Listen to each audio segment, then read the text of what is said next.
I stood in front of the mirror in the elevator, adjusting the color of my blazer and smoothing a few stray strands of hair at my temple. The numbers on the control panel ticked upward, floor by floor, 19, 20, 21, each motion bringing me closer to the office where I had spent 7 years building my career. Today wasn't like any other day. Today was the day I officially became Senior Marketing Director at the leading media company in San Francisco, a position I had poured my heart into earning not for the fame, but because I knew I deserved it. When the elevator doors opened, a round of applause burst out. My colleagues stood waiting with beaming smiles and bright eyes. Congratulations to our new director, voices cheered from all directions. I smiled, feeling my heart pounding in my chest. 7 years ago, I was just a 25-year-old fresh out of college, full of ambition, but with no connections in the industry. Now at 32, I had everything I once dreamed of: a solid career, a luxury apartment overlooking the Golden Gate Bridge, and a marriage I once believed was perfect. I met Noah in this very building. He worked as a lawyer on the 16th floor, and I was just a marketing assistant on the 22nd. Our first meeting was a bit chaotic. He spilled his coffee on my documents at the shared pantry. His embarrassed face is still etched in my mind, especially as he kept apologizing and insisted on buying me a new coffee. One coffee turned into lunch, then lunches turned into late night conversations over glasses of wine. After just a year of dating, we got married in a small but warm ceremony on the beach in Carmel. Noah had always been the one standing behind me, pushing me forward whenever I doubted myself. He had the calmness of a seasoned attorney and a gentle smile that always made me feel at ease. This morning, he still kissed me goodbye, like always, the faint scent of his cologne lingering on my shoulder. His congratulatory text arrived just as I was receiving flowers from the CEO. Proud of you, let's celebrate tonight, I smiled, feeling a lightness in my chest. My life, at least in that moment, felt perfect. Everything seemed to be in sync until Ava, my assistant, walked into the office with a stack of documents in hand. The proposal for next quarter's campaign is ready, she said, then lowered her voice, her eyes glinting with something unusual. Have you met the new legal consultant yet? Her name is Claire Turner, just transferred from the New York office. I shook my head slightly. Lately, I'd been too busy to keep up with hallway gossip. People say she's really sharp, and Ava paused as if debating whether to continue. Also very beautiful, I just gave a faint smile, trying to hide the flicker of unease. I had no reason to worry about a new colleague, especially not on the day I was supposed to be celebrating my success, and yet a vague feeling stirred inside me. Maybe it was the glint in Ava's eyes, or the way she emphasized very beautiful. Or maybe it was simply that the peace I'd felt for so long had just trembled ever so slightly. I walked into my office after the board meeting, the soft autumn sunlight streaming through the large windows and illuminating the frame promotion certificate newly mounted on the wall. A part of me wanted to pause and soak in the feeling of victory, but the other part felt strangely empty. I reassured myself that it was just the pressure of work. I'd been staying up late in back to back meetings and hadn't yet taken time to truly celebrate my achievement. Noah always said I was a fire that never goes out. He used to understand my ambition so well, even encouraged me to aim higher. Emma, you don't have to shrink so others can shine. You're the one who lights up the whole room, he once said. The night I nearly turned down a team lead promotion because I felt underqualified. We used to be a team. When I had early morning presentations, he'd wake up to make coffee and rehearse with me. When he had to prepare legal briefs overnight, I'd sit by his side doing nothing but slicing fruit and keeping quiet. Yet he said my presence kept him calm. We used to cook dinner together, then debate over who was the best character in Suits while eating Sunday mornings. We'd jog hand in hand around Mission Dolores Lake like a couple still in the honeymoon phase. My marriage from the outside looked like the perfect balance of love and career, and I believed that too until the small things started to shift. At first, it was the lukewarm compliments. When I got nominated for Best Campaign of the Quarter, Noah simply said, "Nice, you're good at this," and went back to his phone, not unsupportive, just missing the warmth he used to show. Then came the last minute canceled dinners. "I have to work late. The Chicago client needs updated documents," he'd text, I was used to his unpredictable schedule. Commercial contract lawyers never had fixed hours. But lately, it happened more often than usual. And then there was this his phone always face down on the table. I know it sounds petty, but Noah was never the secretive type.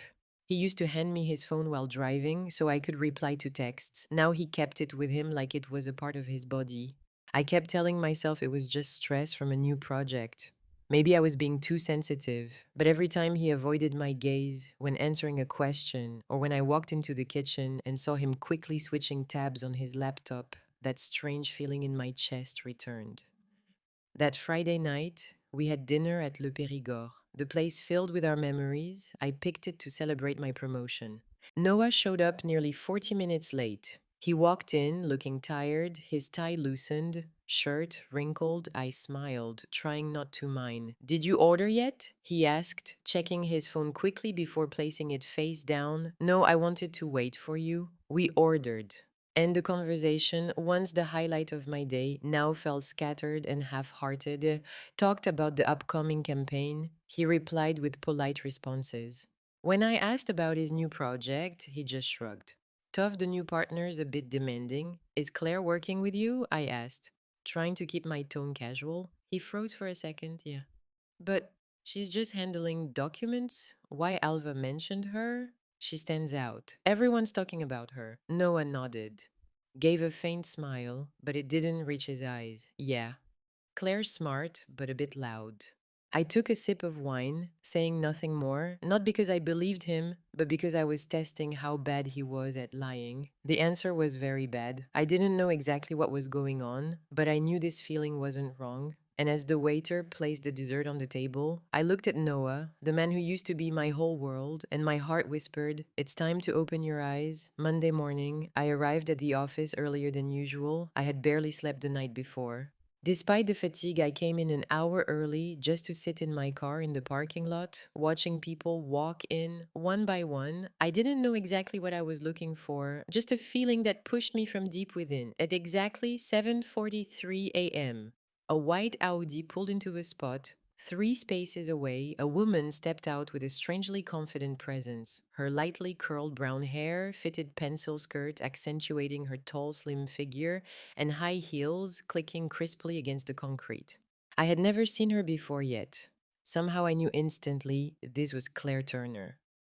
She walked into the lobby where Noah usually stopped to grab coffee before heading upstairs. I didn't see him anywhere, but 10 minutes later, I saw them walking together in the hallway on the 18th floor near the legal department. Claire was beaming, saying something that made Noah laugh. That kind of laugh I hadn't seen on his face in a long time. I quietly turned away, but my chest tightened. That afternoon, the company held a small celebration for the marketing team's overachievement this quarter. I wasn't in the mood, but couldn't decline. As the newly promoted director, the lounge was simply decorated white and blue balloons and a banner stretched across the wall. Congratulations, marketing team. A stellar Q4 colleagues stood around with champagne glasses.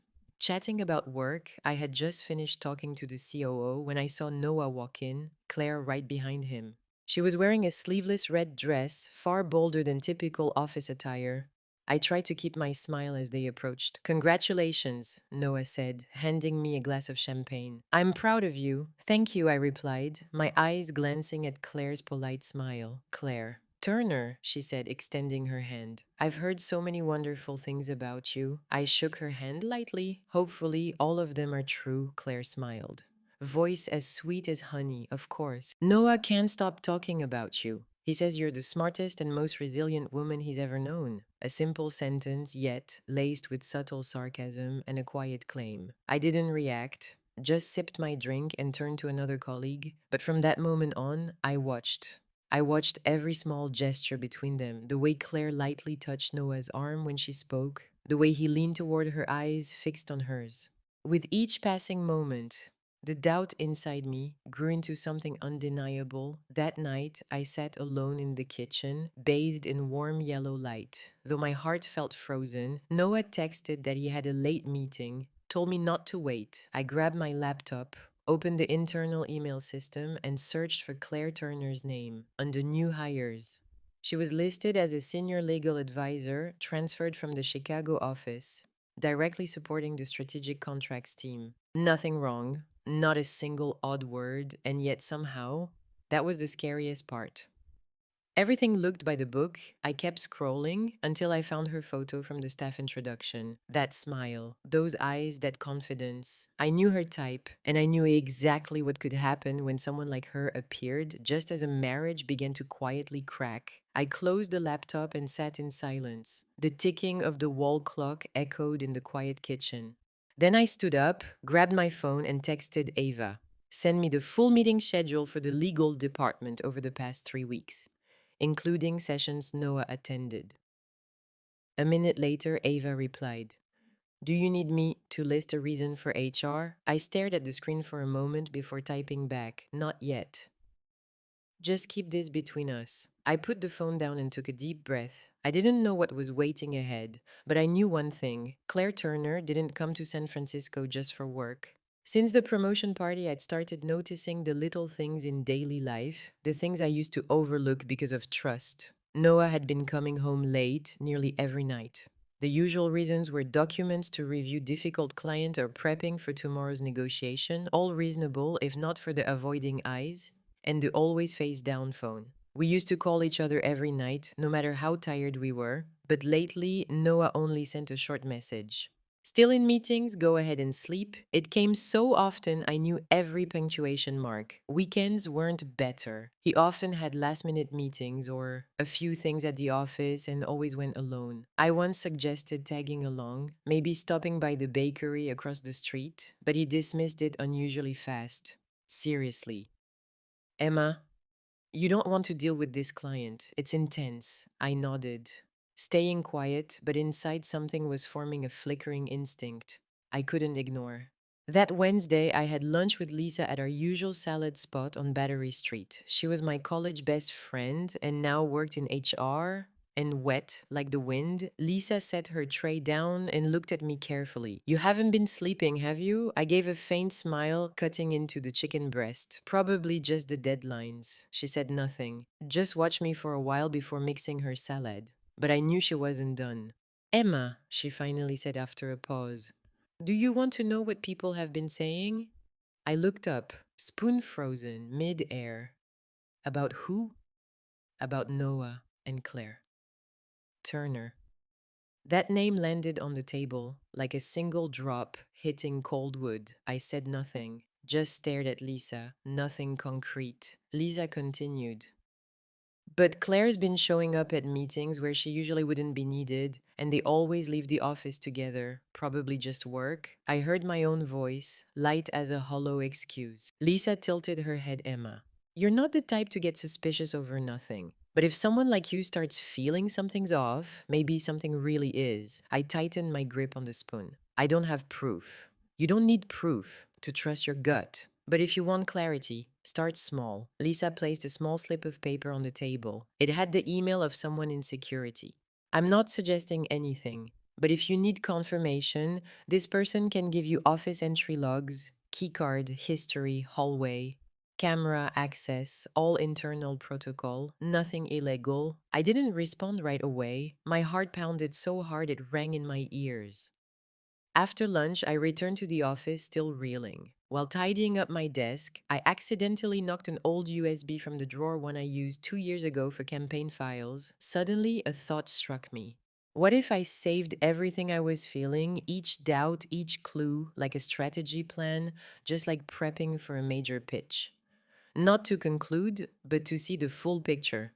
Clearly, that night, Noah got home around 10. I was still in the living room, pretending to read. He took off his coat and kissed my hair, like always. Sorry. The meeting ran long. Was Claire there? I asked, eyes still on my screen. He paused slightly. Yeah, she presented the main contract section. I nodded. Did you eat? We grabbed something quick at the office. I smiled. Good. I'm heading up. As I climbed the stairs, my palms were damp with sweat. I never thought I'd need to verify whether my husband was telling the truth. But now the only thing I knew for sure was I couldn't rely on memories alone. Saturday night, I sat alone in the living room, the soft light from the floor lamp casting quiet shadows on the wall.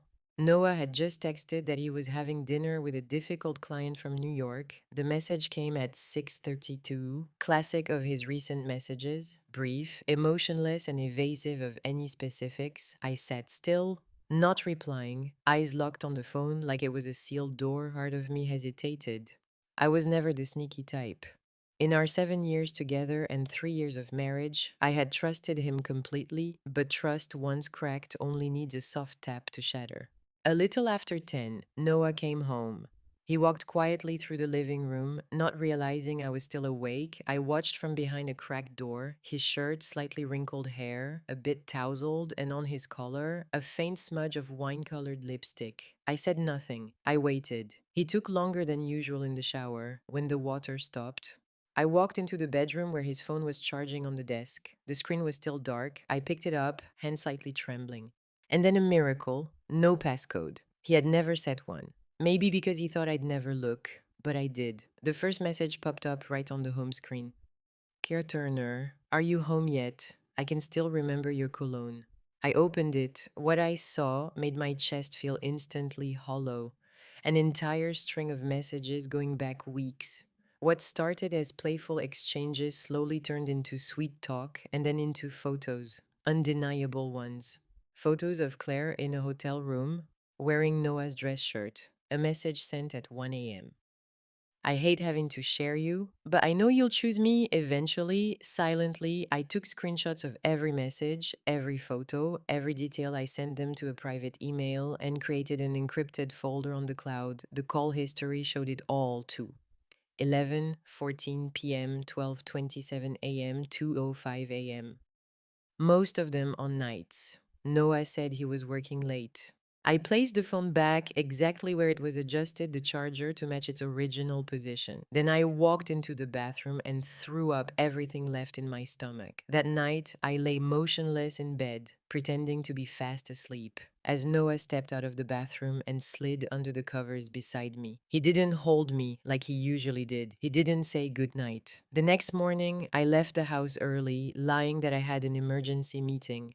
But instead of going to the office, I went to a small coffee shop tucked away in Noah Valley, where Lisa once introduced me to a lawyer friend who specialized in high asset divorces. The lawyer's name was Natalie Grant, around 40, with sharp eyes and a calm voice.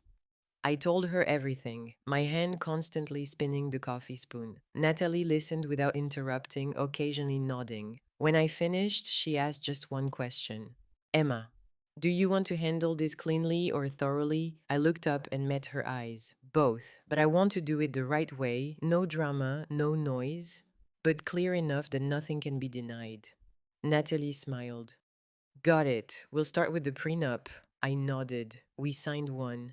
Noah insisted on it before the wedding. Perfect, send me a copy as soon as you can. And from now on, anything. You uncover an email, a photo, even a timestamp. Store it separately and securely. Don't act yet. You only get one chance to flip the table perfectly. I stepped out of the cafe with a strange feeling, not anger or heartbreak, but a sharp focus, like I was preparing for a major campaign, the final campaign I had to win. Not for pride, not for revenge, but because I deserved better. And Noah was no longer part of that future. He was just a name on a file waiting to be signed.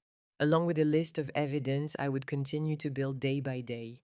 After meeting with Natalie, I switched into a new mode, absolute focus. I didn't cry, I didn't lash out, I didn't confront Noah or show even the slightest sign that I knew anything. Every morning, I still woke up on time, made coffee, got ready for work, and smiled at my husband as if nothing had changed. But everything had changed. He just hadn't realized it yet. At work, I remained flawlessly professional. I led the marketing team through the quarterly campaign, closed a major deal with a retail chain, and was even invited by the CEO to join a strategic expansion meeting for the Asian market. Meanwhile, Claire Turner became increasingly bold. She strutted through the halls like it was a runway, her pencil skirts growing shorter, her blouses sheer enough for the meeting room lights to reveal the outline of her undergarments. And Noah, my husband, no longer seemed interested in hiding anything. I caught them alone in the conference room, laughing like they were starring in their own private comedy. Once walking past the legal department, I saw Claire leaning over Noah's desk, her hand resting on his, just long enough that most would overlook it. But I wasn't most people. I was documenting everything. I kept a small notebook in my desk drawer where I logged every time Claire entered Noah's office, every lunch break they disappeared together, every odd time internal email. I even hired a freelance IT assistant, someone who had worked with us during last year's security upgrade, to help me recover meeting logs. Noah had accidentally deleted every piece of evidence. No matter how small, was saved in an encrypted cloud folder with backup copies sent to Natalie.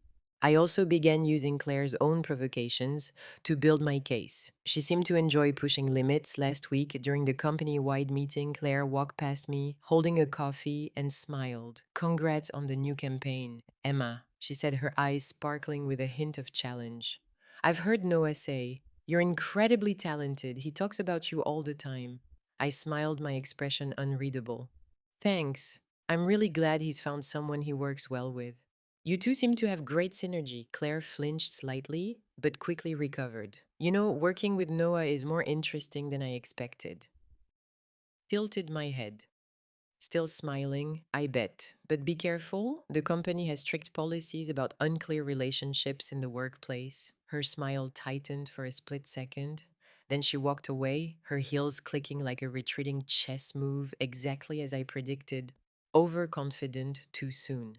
I didn't need confrontation, I just needed time and observation. They were getting careless. I caught messages flash across Noah's screen when he forgot to lock it. Things like, "I wish you were staying tonight, or we can't keep hiding forever, can we?" Each message was a puzzle piece. And I was almost done building the picture. I sent the new materials to Natalie with a note. "We're getting close," she replied with one line. "Wait for the perfect moment to go public. Don't rush." And then it arrived. An internal email went out company wide. "Next week's annual gala will be held at the Fairmont Hotel. Attendance is mandatory for all management level staff." I stared at the announcement, then slowly smiled. The gala, where all eyes would be on the leadership, where reputations and personal images would be on full display. If they dared to go public there, then everything I'd prepared would be undeniable. And if they didn't, I still had enough evidence to force the board's hand. Either way, I would be in control. For the first time in months, I didn't feel helpless anymore. I was no longer the betrayed wife. I was the woman flipping the board, moved by calculated move, calm, smart, and not letting emotion cloud her reason. And what they didn't know was their overconfidence had handed me the key to the end. That night, the Fairmont Hotel sparkled like a scene out of a film.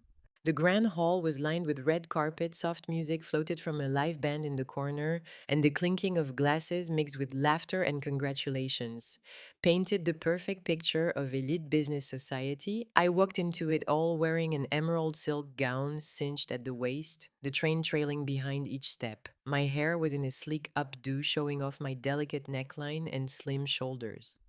Not to allure anyone, but to remind myself I wasn't here to react, I was here to end it. Heads turned as I entered, not just for how I looked, but because of the silence that had followed me these past weeks. Everyone had heard the rumors, but no one dared ask. I smiled politely, nodded at each curious glance, and accepted a glass of champagne from a server. Across the room, I saw Ava and the marketing team waving me over to their table, but before I could move, a small ripple stirred through the crowd. Heads turned in unison. Someone whispered Noah's name. I turned.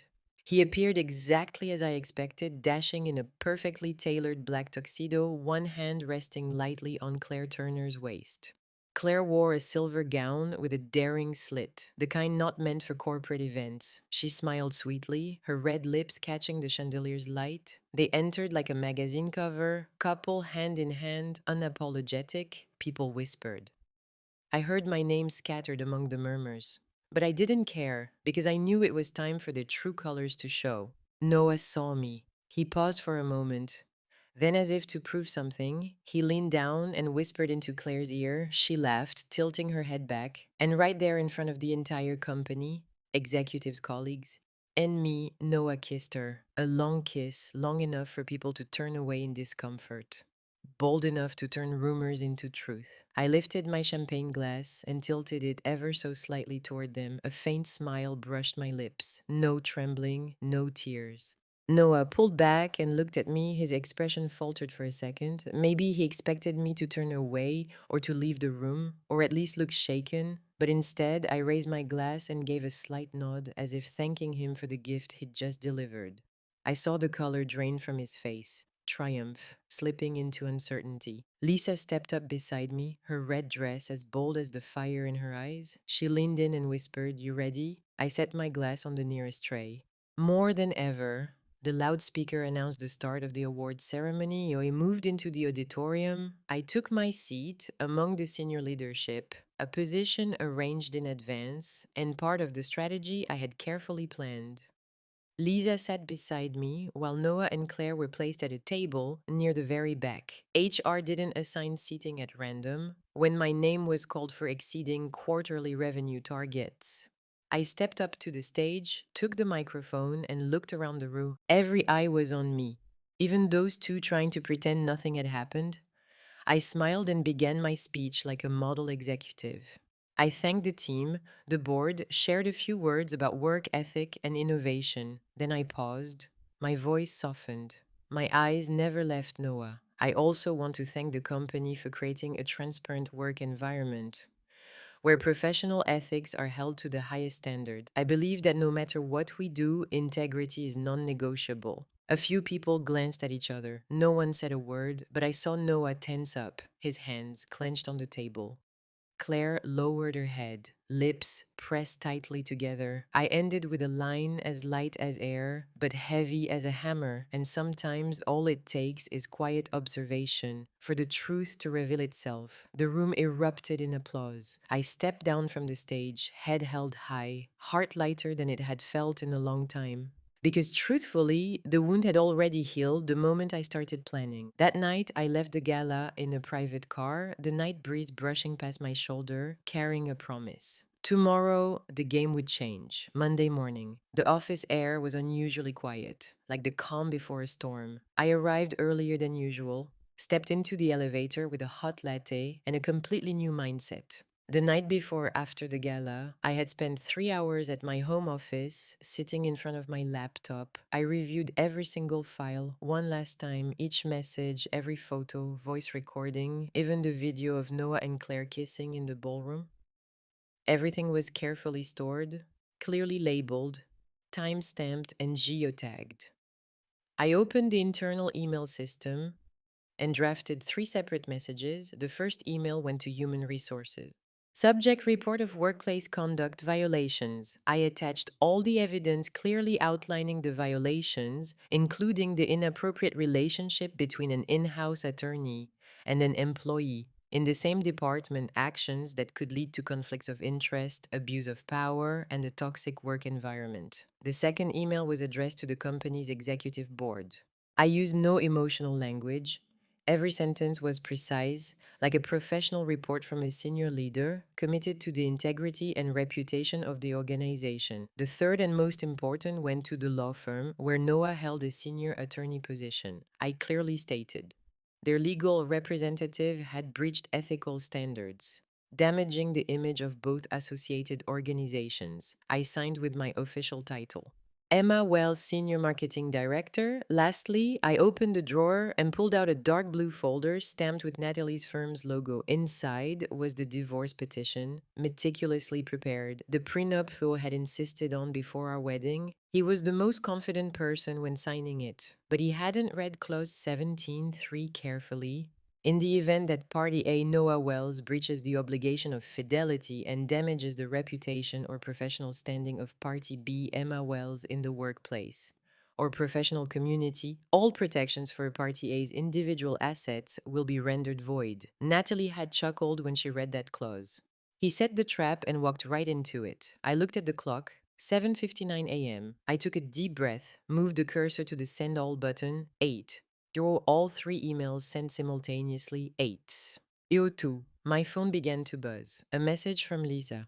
The game just started. 8:15. I saw Noah walk into the office. His face was relaxed. likely still basking in the illusion of the gala. He didn't look toward me like he usually did. Claire followed a few steps behind, still wearing a smile. They barely had time to set their bags down before the intercom rang. HR summoned them both to the 12th floor. Moments later, the executive assistant who rarely left the top floor came down in person.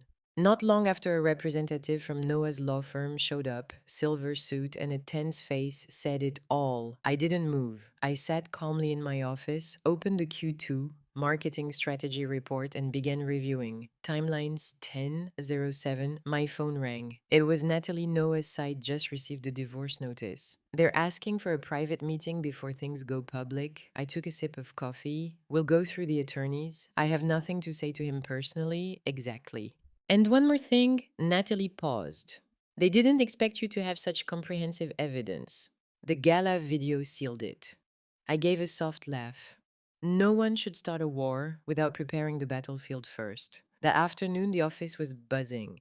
No one spoke loudly, but everyone knew Noah had been placed on temporary leave, pending an internal investigation. Claire was suspended immediately. As I left the office, the executive assistant gave me a small nod and a subtle smile. Driving out of the parking lot, the sun was dipping westward. Its golden light streamed across the windshield, as if to remind me I didn't just survive betrayal. I walked away, head high, and into a whole new path. 3 weeks after the incident, the office atmosphere had shifted completely. The whispers had stopped. Instead, a respectful silence filled the room. Whenever I entered a meeting, no one asked me anything about Noah or Claire. They didn't need to. Everyone knew what had happened and who had come out of the storm. Standing tall, Claire Turner's contract was officially terminated after a 5-hour internal hearing. The reason stated in the internal memo was a serious violation of professional ethics. HR didn't need to elaborate. The gala video said it all. The day Claire packed her things and left, I was in a meeting with a client on the upper floor, but Ava, my assistant, saw it. She later whispered it to me, like sharing a secret. She wore a hat and sunglasses, but everyone knew. No one said a word. No one saw her off. I simply nodded, offering no comment. I didn't need satisfaction. I just needed to witness justice at work. As for Noah, he was placed on administrative leave during the investigation. The law firm initially tried to handle it quietly, hoping the issue would blow over, but they didn't know. I had already sent a complete set of evidence to the California State Bar. Last week, Noah was terminated for serious ethical violations, damaging the firm's image and client trust. I know he tried to reach out. The first message came 2 days after his dismissal. Hey, can we talk? This isn't how things were supposed to end. I didn't respond. The second message came a week later, this time from his personal email. I was wrong, I know, but you went too far. You destroyed my career. I deleted it without reading the rest. The last I heard of Noah was from Lisa. A friend of hers in San Diego spotted him working at a small law office on the outskirts, handling low-profile civil cases. He looked worn out, hair a mess, sitting in a cheap coffee shop, flipping through case files like he was trying to remember who he used to be. Lisa said, voice a mix of pity and cool detachment. I felt nothing, no more pain, no more anger, just I had survived and I had won. As for Claire, I ran into her by chance, 2 weeks ago at a small diner in Oakland with Lisa. When I walked in, Claire was carrying a tray at the service counter in a gray-black uniform and a restaurant logo apron. She was almost unrecognizable. Our eyes met for a second, and I saw the flicker of embarrassment in hers. I said nothing. I didn't look away. I simply smiled, a soft smile, not smug, not mocking, just the smile of someone who had left it all behind. Claire turned quickly, avoiding eye contact. She never came near our table the rest of the evening. As we walked out, Lisa turned to me and asked, how did it feel seeing her like that? I shrugged. Nothing special. Things happen as they should. Lisa laughed.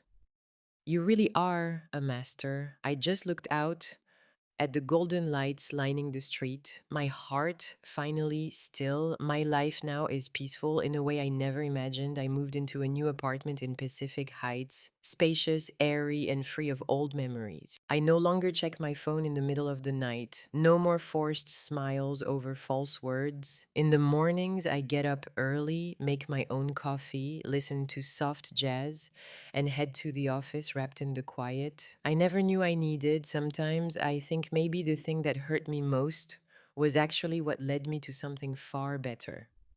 No need for revenge, no need for loud retaliation. Just take a step back, wait for the right moment, and let them get caught in the trap they set themselves. And I, as Lisa once said, just had to pull up a chair and watch the outcome. 3 months after Noah was officially removed from the company roster, I walked into the executive boardroom with a completely different mindset. For the first time in 10 years of working, I wasn't just a participant in a strategy meeting. I was the one leading it. That morning, the CEO invited me to the 24th floor, the floor usually reserved for those on the succession planning list.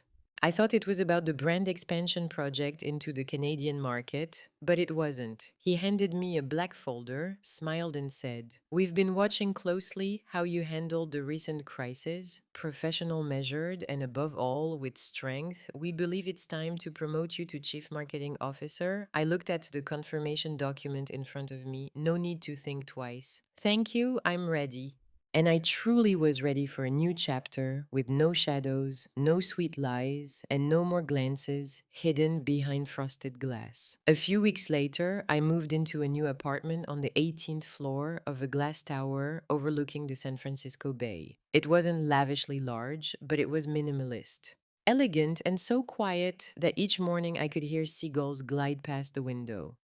No more kitchen corner where I used to wait for Noah every night. No more bedroom filled with the feeling of betrayal. Everything here was new, including me.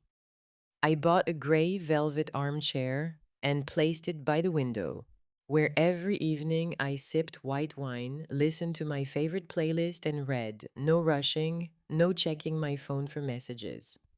Noah still texted once a week, like clockwork, as if fulfilling some duty to his conscience.